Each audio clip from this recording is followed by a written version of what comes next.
Welcome to another edition of the Civ Battle Royale. My name is Dawkinzz, and let's get right into part 111, Internal Dissent. Welcome one and all to another episode of the one, the only, Civ Battle Royale Mark 2.1. I am your host, user Knight13117, a longtime supporter of Vietnam and recently a supporter of the CBR on Patreon. This week's OC is courtesy of user Castolo Jimenez, depicting the fallen Emperor of Boar Kind on his golden throne. Surely all the deaths to come will be worthy sacrifices to this undead cyborg god king. From user Der Erlingkonig's tile-accurate map, we can see that Brazil has made gains on every front, to no one's surprise. Every single nation on the cylinder is feeling the Brazilian heat, but notably the British Isles are now unified, and Brazil has also expanded its foothold into northeastern Siberia. While the Virian hand-drawn map shows essentially the same data as the tile-accurate map, to me, at least, the artistry gives certain nations a little bit of personality based on their map alone. Sweden looks very stressed, to say the least. Sibir looks stoically determined, and Australia has no idea what's going on outside of their personal continent. Number one is Brazil, of course, and their number of capitals continues to rise, ending last part at 51. There's only 10 more capitals they need to win the game. On to the action. We open with a shot of the Eastern Inuit Empire. Ever since the Great Schism brought by the capture of Ivavik, the East has tried to maintain communication with the Western Inuit Empire, but Brazilian jammers, actually musicians jamming to samba music, have kept the East quite ignorant of what's going on in Alaska and Kamchatka. Also, the Eastern Inuit have lost their foothold of Samerkalakhla. And that is not the only city they've lost. The provisional capital of Natfaravik, captured from Iceland not so long ago, has fallen to Pedro, the Magnanimous. Ekenik sets off in his private bio drone to the Western Inuit Empire. Perhaps things are safer there. "Behold Brazilian Iceland," proclaims Pedro, "where you can go dancing in the mountains and flirt with carnival performers in the hot springs." That sounds pretty nice, actually, if only that pesky holdout city of Vatnafjordur wasn't in the way of total conquest. As the previous narrator noted, the Tonsberg-Stavanger-Birka line has been definitively overrun, but Gustavus holds out, and he holds on. The mountainous terrain certainly impedes the Brazilian soldiers, but Skara, unprotected by mountains, looks ready to fall in a few turns. Pedro has committed a staggering number of biotroopers and robot infantry to this front. One wonders if he realizes that he's actually conquered all the capitals of this region already. He could simply let the remaining Swedes live their lives in peace, since they no longer threaten him. But that's not what Carnival is all about. Carnival is about celebration, about dancing, about total global domination, and defeating all resistance and crushing any opposition. Across the sea from northern Jyväskylä, the Siberian troops maintain a daring defense of their country's northwestern border. Time will tell if powerful arsenal ships and missile cruisers can stem the vast tide of unprotected embarked units. Brazil defends their recently gained salient of Beaumont, but incredibly, a lone Siberian biotrooper makes his way past the enemy lines and looks poised to flip the city next turn. Sibir is nothing if not resilient, but Zaranai is about to be captured, and Kashlik sits right on the front lines. On Sibir's southern front, Brazil gloats over the pacification of Hue, a tremendously important city for the sake of morale for obvious reasons. At the moment, Sibir is holding the line, but with Hue captured, that Brazilian laughter will have to find new places to spread. For a brief time, it looked like Kuchum Khan's army could make its way through the mountainous pass near Gongju to conquer Korea. Clearly, that has not happened, and now Brazilians heed their way through the pass in the other direction. Meanwhile, Brazilian robot commando squad Café Comlate successfully captures the northern cities of Tyanksak and Nizhny Novgorod. Sure.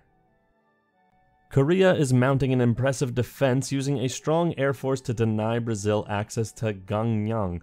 Nevertheless, God, I friggin' hate this region, looks ready to flip back after a brief Korean recapture.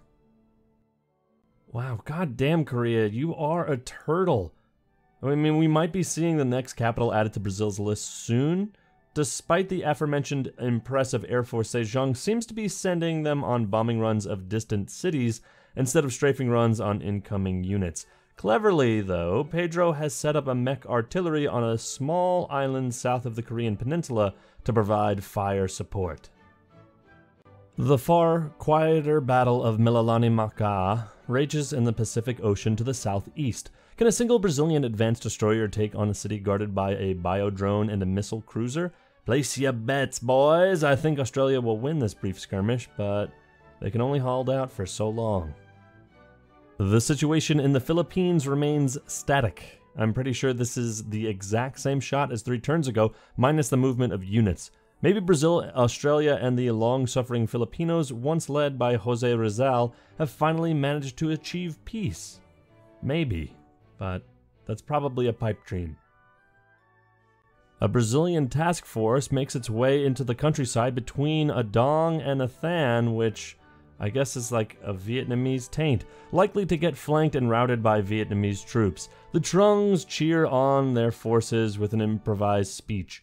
The Babylonians say we cannot defeat Brazil, but we can though. Ah, clever. Long Bien has been captured, cementing Brazilian control of the Burmese coast.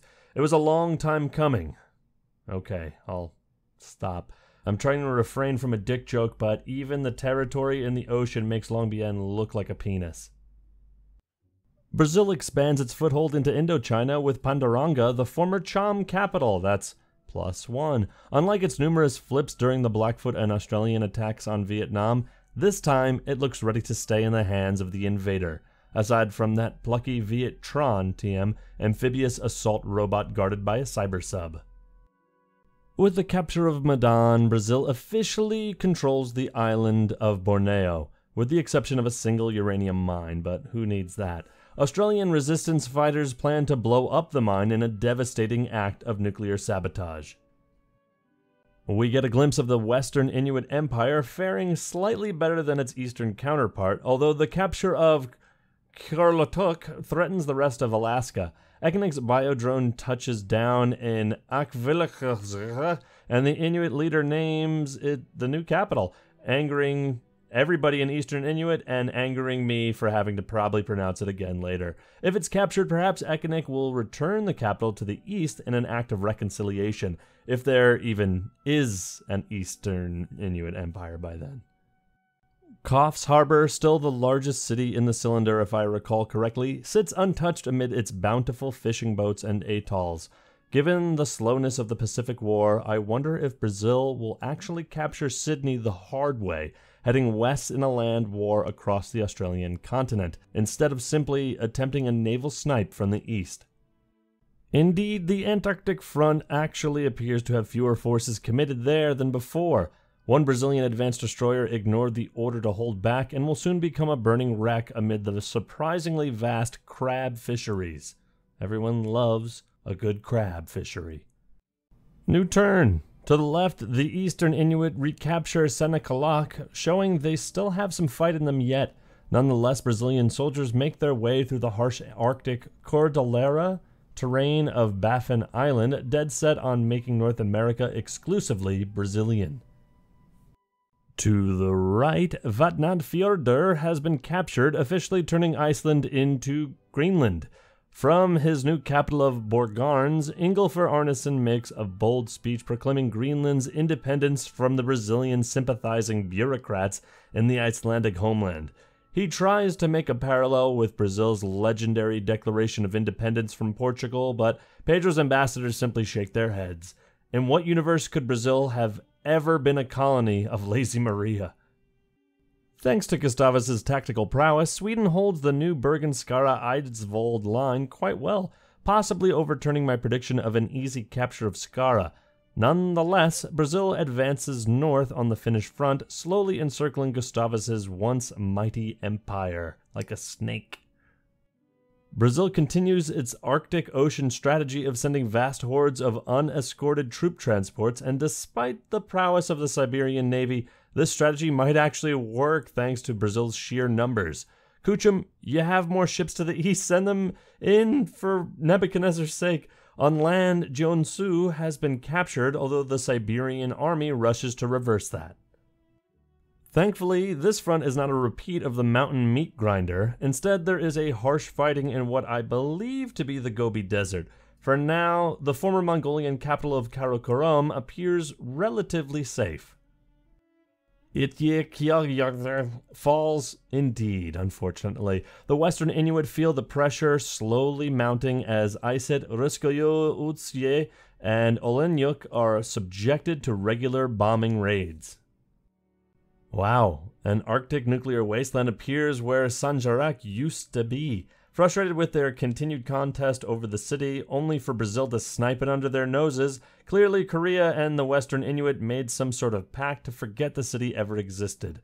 Drop the bomb and forget about it. It's nuclear winter. As before, Korea's Air Force, I presume, bravely holds the line. Sejong citizens should be guaranteed several more turns of peace, and by then, perhaps the struggle will be over. Come on, I don't know how is Korea holding on to their capital?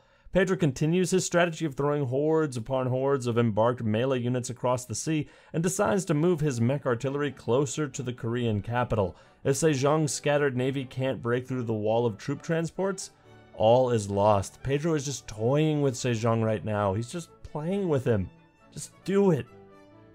I think at least one unit was picked off from that Brazilian advance, but it's sure not the route I was hoping for. In fact, the Trung seem to have given up on defending their more northern holdings, concentrating their forces around Saigon and Khoi Nihon. I sure hope Hanoi doesn't fall to that lone robot infantry, because that would be an unfairly anticlimactic end for the venerable Empire of Vietnam. Pedro's having some trouble getting past the Burmese mountains, but Sengzangabo on the far eastern part of the Indo-Gangetic Plain, whatever that is about to be encircled. The Viet-Tron amphibious assault robot has failed in its mission to retake Panduranga. Instead, it has been brutally dismantled, and its parts have been used to make new Carnival floats. Also, wow, that's quite the naval force attacking the Malay Peninsula, including carriers that have planes on them. I love how that's actually a significant observation in the cylinder. The Australian resistance fighters in that uranium mine of Borneo are waging a one-sided fight against a Brazilian biotrooper squad. If they fail, at least they'll die with the comfort that their homeland is safe for the time being. The Western Inuit breathe a sigh of relief as Brazil's advance stalemates. They ply Ekanek with gifts of bannock and akutak, which is apparently an Inuit ice cream, I gotta try that stuff, and proclaim their victory over the invading Brazilians. Ekanek is ambivalent and remembers the fun hiking trips in the Canadian Arctic islands back in the Eastern Inuit Empire.